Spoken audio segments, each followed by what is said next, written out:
मोहब्बत कौन करता है, सियासत कौन करता है, मुझे मालूम है मेरी हिफाजत कौन करता है। और हम ही ने लाज रखी है बुजुर्गों की यहां, वरना सभी टुकड़ों पे पलते हैं, बगावत कौन करता है। आपको दो चीजें समझनी पड़ेंगी। इस मुल्क में बहुत प्लान करके, बहुत साजिश करके इस तरह से दोस्तों इस मुल्क में मतलब एक प्लानिंग के साथ मुसलमान के साथ नाइंसाफ़ी किया जा रहा है। जी हाँ दोस्तों, जैसे कि मुफ्ती सलमान अजहरी साहब के साथ क्या कुछ हो रहा है, पूरी हिंदुस्तान के आदमी, पूरी हिंदुस्तान की पब्लिक तो देख ही रहा है और जान ही रहा है। जी हाँ दोस्तों, क्योंकि मुफ्ती सलमान अजहरी के साथ क्योंकि जो नाइंसाफ़ी हुआ है, इसके लिए उनके साथ में हर धर्म के आदमी उनकी सपोर्ट में खड़ा है। क्योंकि मुसलमान के साथ में जो मौजूदा सरकार जो उनके साथ जो कर रहा है, कभी गाँव माता के नाम पे मारा जा रहा है, कभी मतलब धर्म के नाम पे मारा जा रहा है। जी हाँ दोस्तों, मुसलमान इस शहर का बाइज्जत शहरी है, किराएदार नहीं है। जी हाँ दोस्तों, तो हम इस वीडियो में यही चीज़ जानेंगे, जो इस वीडियो में शेरो शायरी से हम जानेंगे जी क्या कुछ बता रहे हैं इस वीडियो में, और हम समझेंगे। जी हाँ दोस्तों, तो आइए हम पहले ये वीडियो देखते हैं और आपसे हम एक छोटी सी रिक्वेस्ट ये भी करें, जो मुफ्ती सलमान अजहरी साहब के लिए दुआ कीजिए, जो अल्लाह ताला उनको हर कोर्ट से बाइज्जत बरी कर दे और उनके जो ऊपर इल्ज़ाम लगाया वो झूठा साबित हो जाए। तो आइए हम वीडियो को स्टार्ट करते हैं, और अच्छी लगे तो हमें कमेंट ज़रूर कीजिएगा और ज़्यादा से ज़्यादा वीडियो को शेयर भी कीजिएगा। तो आइए हम वीडियो को स्टार्ट करते हैं। ये जो गुरूर, ये जो अहंकार है, उन्हें समझ नहीं आता कि हिंदुस्तान की जनता है, ये बिठाती है तो पलकों पे बिठा लेती है, लेकिन जब मिलाती है तो खाक में मिला देती है। मुझे एक बहुत छोटी सी बात याद आती है कि एक बार बादशाह सिकंदर यूनान फतेह करने के बाद यूनान की गलियों में अपनी जीत का जश्न मनाते हुए टहल रहा था। उसने देखा कि एक फकीर आदमी बेखबर सो रहा है, कोई परवाह ही नहीं, जैसे आजकल इस देश की जनता सो रही है। जी हाँ दोस्तों, परवाह ही नहीं उसे कुछ। सिकंदर को गुस्सा आया, उसने लात मार करके उसे जगा के कहा कि बादशाह ने, सिकंदर ने शहर को फतेह कर लिया और तू सो रहा है बेखबर। जी हाँ दोस्तों, उस आदमी को गुस्सा आया, उसने सिकंदर की तरफ देख करके कहा, शहर फतेह करना बादशाह का काम है और लात मारना गधे का काम है। क्या दुनिया में इंसानों की कमी हो गई है जो खुदा ने बादशाहत एक गधे को सौंप दी है? आने वाले दिनों में जब ईवीएम का बटन दबा रहे हो तो इस बात का ख्याल रखिएगा कि बादशाहत किसी गधे को मत सौंप दीजिएगा, वरना 5 साल लात खानी पड़ेगी। मैं मिसरे पढ़ता हूं और आपसे दुआएं मांगता हूं। साहब, मैं शायर हूं, मेरा किसी राजनीतिक पार्टी से कोई लेना देना नहीं है, और लेकिन अगर यहाँ चंद लोगों के बुलावे पर यहाँ खड़ा हूं तो खाक में मिला अपनी जिम्मेदारी समझते हुए, एक ऐसे दौर में कि जब गूंगे लोगों तक की जबान काटने की कोशिशें की जा रही हैं, तो हम जैसे बोलने वालों के साथ क्या सुलूक किया जा रहा होगा आप अंदाजा लगा सकते हैं। लेकिन मैं सिर्फ माइक पर अपनी नज़में पढ़ करके और लिफाफा लेकर के घर जाने वाली जिम्मेदारी से आगे बढ़ के अगर आपको बेदार करने की कोशिशों में हजारों हजार किलोमीटर का सफर करके आपके बीच आ रहा हूं, तो मेरे इस खड़े होने का मतलब समझिएगा। मैं 4 मिसरे पढ़ता हूं साहब और आपसे दुआएं मांगता हूं कि कुछ दिन में चलने ना लग जाए सरकार किराए पर, कुछ दिन में चलने ना लग जाए सरकार किराए पर, जीएसटी ने लगा दिया सब कारोबार किराए पर, जीएसटी ने लगा दिया सब कारोबार किराए पर, नालायक से पुरखों की जागीरें तक ना संभल रही।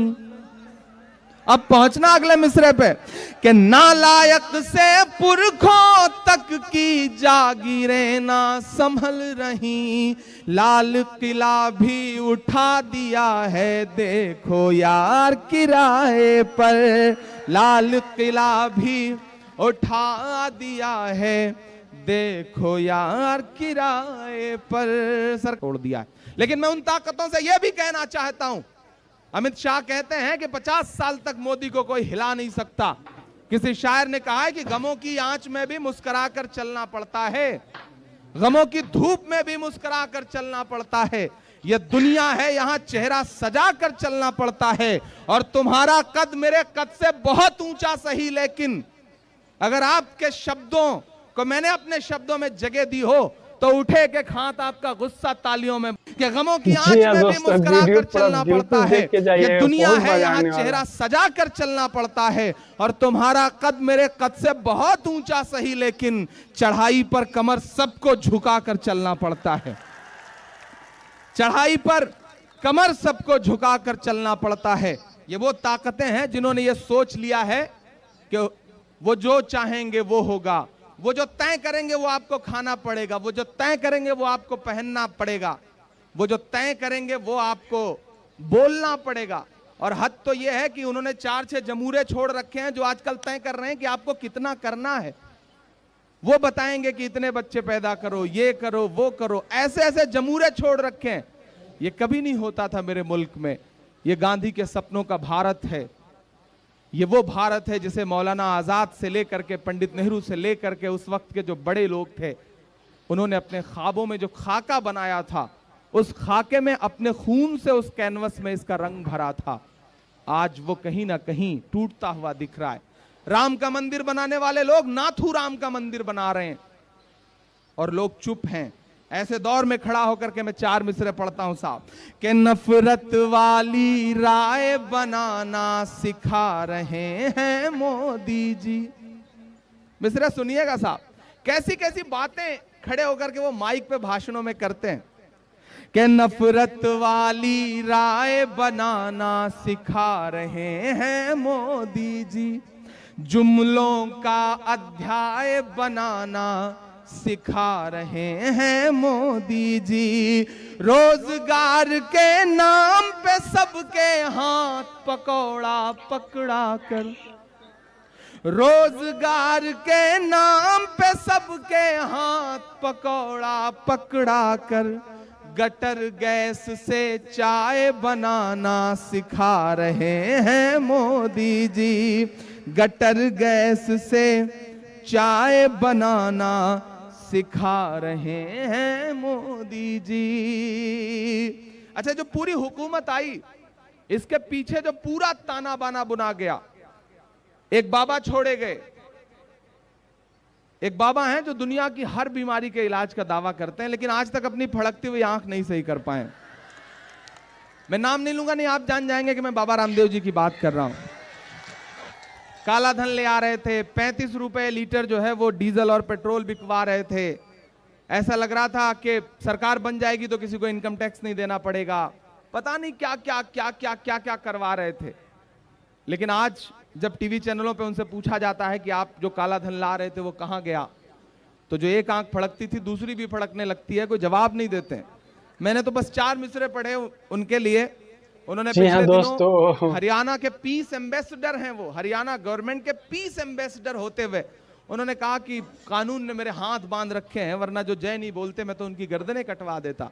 तब मैंने 4 मिसरे पढ़े और आपसे दुआएं मांगता हूं। मैंने बस महज एक सवाल पूछा बड़ा मजे का, कि जो नफरत के सबब उठी थी वो ललकार किसकी थी। जी हाँ दोस्तों, उधर जो पीछे लोग खड़े हैं बिल्कुल चुप है, उसी तरह जैसे आजकल अडवाणी जी संसद में चुप रहते हैं।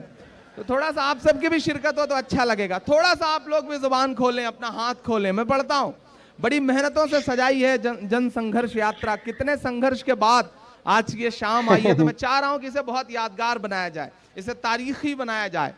कि जो नफरत के सबब उठी थी वो ललकार किसकी थी, हमारे खून को प्यासी थी वो तलवार किसकी थी, हमारे खून को प्यासी थी वो तलवार किसकी थी, हमारी गर्दनें मत काटिए, बस ये बता दीजिए जिसे तुम पहन कर भागे थे वो सलवार किसकी थी, जिसे तुम के झूठ का कारोबार नहीं चलने देंगे, तेरा अत्याचार नहीं चलने देंगे।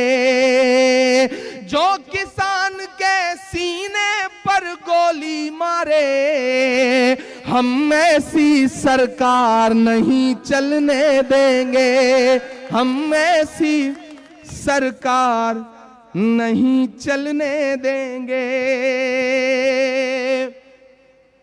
एक बहुत जरूरी बात जो मैं आपसे बांटना चाहता हूं, जो मैं आपसे खास तौर से यहां कहने के लिए आया हूं, महाराष्ट्र वालों, भुसावल वालों और उसके एतराफ के तमाम लोगों, यहां औरंगाबाद से लोग बैठे हैं, नांदेड़ से लोग बैठे हैं, अलग अलग खित्ते से आए हुए लोग बैठे हैं। मैं जिस सूबे से आता हूं, पिछले दिनों, पिछले साल जब वहां हुकूमत बदली, तो आपको जान के हैरत होगी कि आपकी नुमाइंदगी करने वाले जो एमएलए थे, उसमें से 22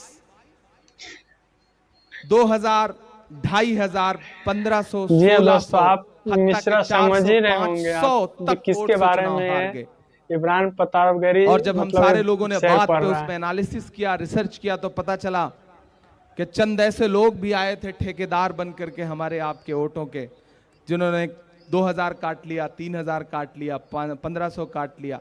जितने वोट काटे उन्होंने, लगभग उतने ही वोट से हमारी नुमाइंदगी कम कर दी। आपको कहीं ना कहीं एक बात सोचनी पड़ेगी।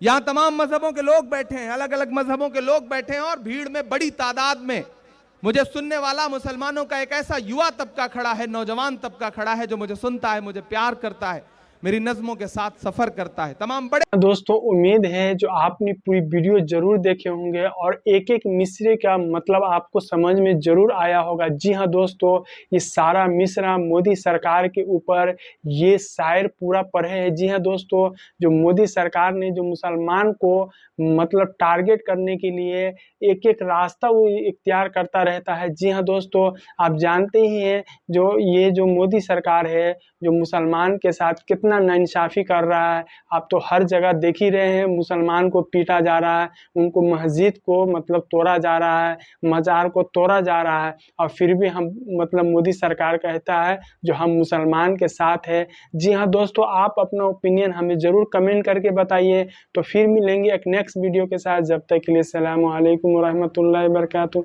जय